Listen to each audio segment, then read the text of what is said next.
Dans cette série, nous allons parler d'un concept fondamental, c'est celui des fonctions. Les fonctions, en effet, représentent un concept ou un outil fondamental en économie, car plusieurs concepts économiques peuvent être représentés numériquement sous forme de fonctions. Par exemple, les préférences des consommateurs vont être représentées sous forme de fonctions d'utilité.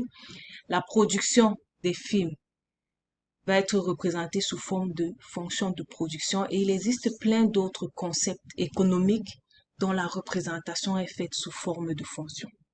Et c'est donc quoi une fonction?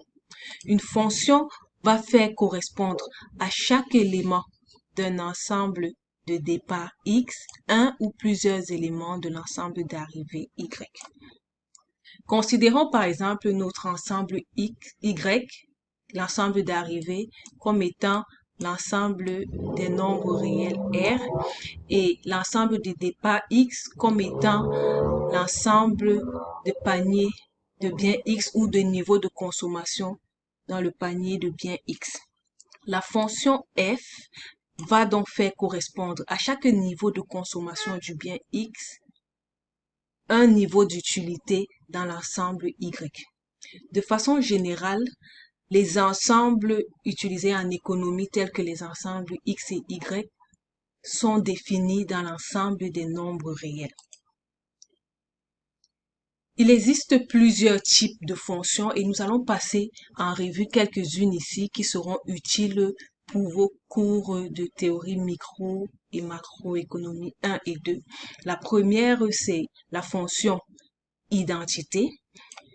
Pour la fonction identité, chaque élément de l'ensemble de départ X elle fait correspondre au même élément dans l'ensemble de départ. Elle est définie telle que f de x est égal à x. Par exemple, la fonction f de x est égale à 5 sera une fonction identité si x est égal à 5. Un second type de fonction, ce sont des fonctions constantes. Pour les fonctions constantes, chaque élément de notre ensemble de départ X, elle fait correspondre un élément fixe dans l'ensemble d'arrivée Y. Par exemple, f de X et f de Y auront le même correspondant dans l'ensemble d'arrivée qui sera la constante de C. Un troisième type de fonction sont les fonctions racines carrées. Les fonctions racines carrées ont pour ensemble de départ l'ensemble des réels positifs car la racine carrée d'un nombre négatif n'existe pas.